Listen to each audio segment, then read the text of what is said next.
First day of work as PNP Chief, the Police Lieutenant General Jose Melencio Nartates Jr. PNP Chief Nartates, sir, naimbag bigat. Congratulations at magandang umaga po sa inyo, General. Magandang umaga na. Bagang bigat ka na kayo amin, kundi pati dito sa ating mga tagapakinig. Magandang umaga po. Just thinking, General Nartates, sir, kumusta po umaga niyo po ngayon? Kumpara po sa inyong umaga ng mga nakalipas siguro isang linggo. I think napunta ka sa Western Mindanao bago po itong appointment as PNP Chief. Tama ba, General? Tama po yan. Actually, the other day, Monday, nandun tayo sa Pagadian at Okay. tatanggap tayo ng direktiba na mag-proceed sa Kamkaramen. So, sa oras din yun, sa panahapunan, nandito po tayo sa Kamkaramen. Ano po ang reaksyon po ninyo nung pinababalik kayo? Agad bang sinabi na bumalik ka na rito at mapapalitan mo si General Torre? Ganun po ba ang pagkakabanggit sa inyo, General Nartates, sir? Ang direktiba po ay pinapupunta ako sa Kamkrame for some changes. Pero actually yung changes di naman natin po alam. But I will just receive the instruction upon arrival. Anyway, malamang pagdating nyo rito, saka lang sinabi yung buong detalye. Ikinagulat nyo siguro, General, ano po? Dumating ako ng Lunes ng hapon or magagabi na po yun. And then, kinabukasan po ng umaga pa po, nakakuha ako ng instruction sa ating SILG na magkakaroon po ng pagbabago. And I assume, for turnover. and I assume, tulad ng ilang mga official ng PNP, pati mga kababayan natin, isa rin case na nagulat sa development na yan. Tama po yan. Mayroon parating pagbabago. Okay, General, but definitely sa inyong panunungkulan bilang PNP OIC, merong pagbabago, pero kahapon na binabanggit ninyo, isa sa inyong ipagpapatuloy ay itong 5-minute response ng PNP sa tawag ng emergency sa mga himpilan sa mga istasyon ng pulis.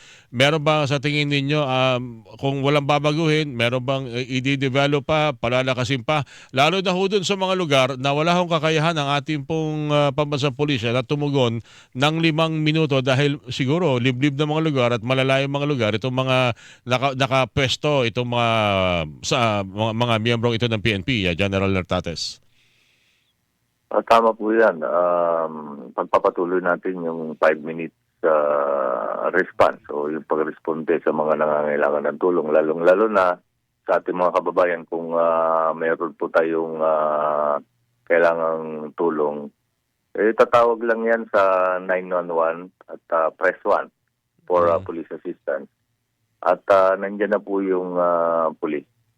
Actually, itong 5-minute response or responses through call from 911 is part po ng enhanced managing police operations natin. Nandiyan po ang cops on the block, nandiyan po ang patrol system natin sa community. Nandiyan po yan. So it's yung enhanced managing police operations, ito po ay yung conglomeration ng napakaraming patrol plan na yung ating pinai-implement sa ating mga kapulisan down the line hanggang presinto, hanggang sa small units po. At of course, yung 5 minutes response is a performance indicator of that police response or police operations na kailangan natin ng 5 minutes ay nandiyan na. Of course, sa lahat ng mga lugar ay hindi natin makocover. For example, ang isang bayan ay coastal town. Merong stretch po na 30 kilometers yan. Tama, yun po. Yun po yun po aking gusto sabihin kanina. Sobrang lawak, sobrang liblib. Talagang kahit na, unless liparin mo yan, baka mabot mo yan ng mga ganong kaikling oras. Pero aminado tayo, may mga lugar talaga mahirap agad puntahan eh. Opo, tama po yan. Ang importante po ay ang pulis ay na-impormahan kaagad-agad pagkatawag at nagre-react. At makakarating po yan within 5 minutes, lalo na kung nandito ka sa kabisera or sa isang bayan ay malapit sa kalapit na barangay o doon mismo sa doon mismo sa sentro ay makakarating po. Kasi effective po yan. When I was the RDNCR, dito po sa QCPD ay nai-implement po yan at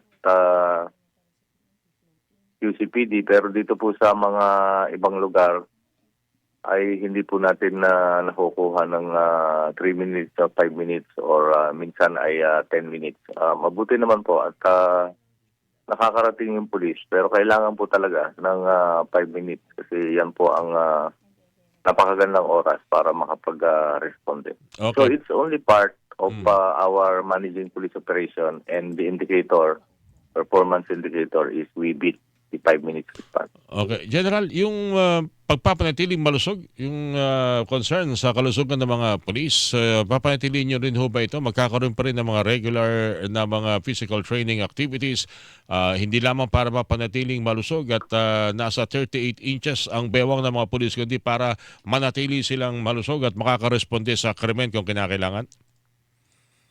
Tama po yan.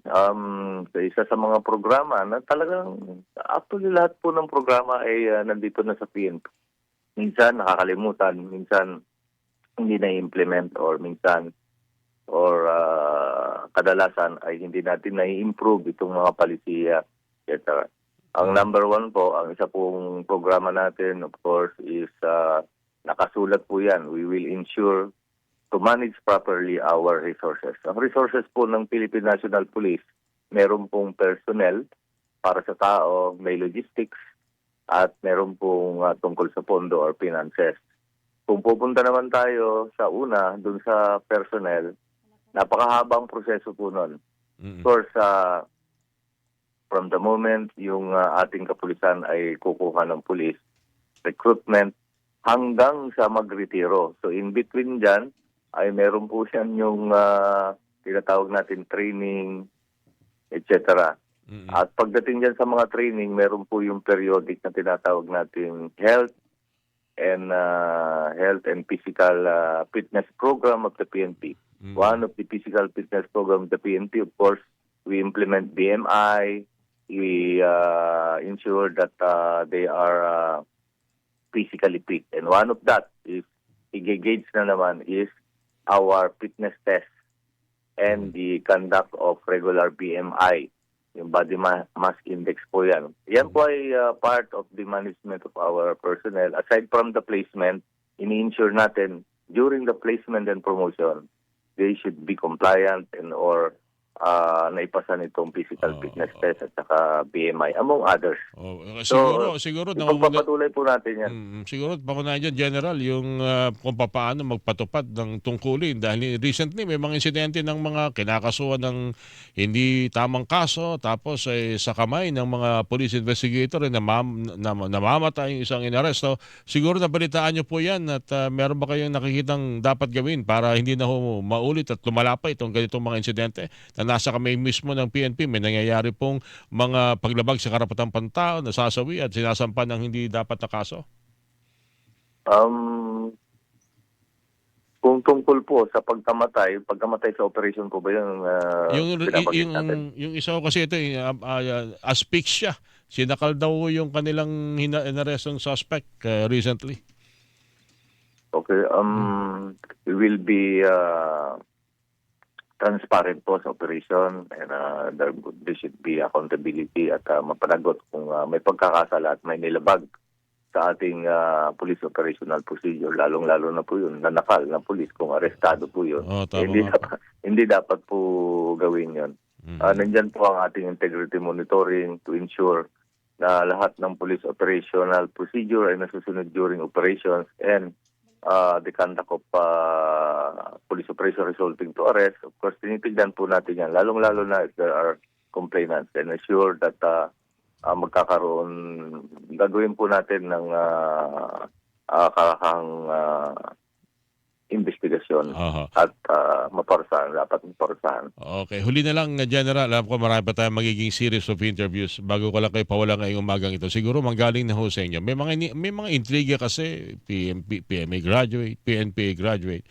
na sa katunayan wala namang intrige, wala namang alitan. Alam nyo kung nagkakarespetuhan yung mga PNP na I think you will be the last among the class ng PMA graduates sa PNP and yung mga lakha na galing ng PNPA, nagkakarespetuhan naman eh. Pero sa tingin nyo bakit nagkakaroon ng intriga pa rin? Pati ang appointment ninyo, iniintriga na dahil dyan. You think it's fair para sa mga nagkakaisa naman na mga miyembro at opisyal ng Philippine National Police, General? Oo. Ang Philippine National Police ay noong 1991 pa po nagkaroon ng PNP from PCINP at nagkaroon ng RA 6975 PNP at patuloy po natin na inaayos. And right now, we are a professionalized PNP. Ang bawat hanay po ay sumusunod sa patakaran, polisiya at napakarami pang mga procedure at polisiya na yan. Ang PNP po, iisa lang, Philippine National Police. Kung gagayahin natin or katulad ng sinabi ng ating mga former chief PNPs, iisa lang po ang PNP. Nakalagay dito sa tsapa namin, Service Honor Justice, at nandito po sa patch ay PNP. So we align to the leadership. At kung sino man lang nakaupo ay dapat po ay we stand out to the leadership, lalong-lalo na nagbibigay ng legal orders.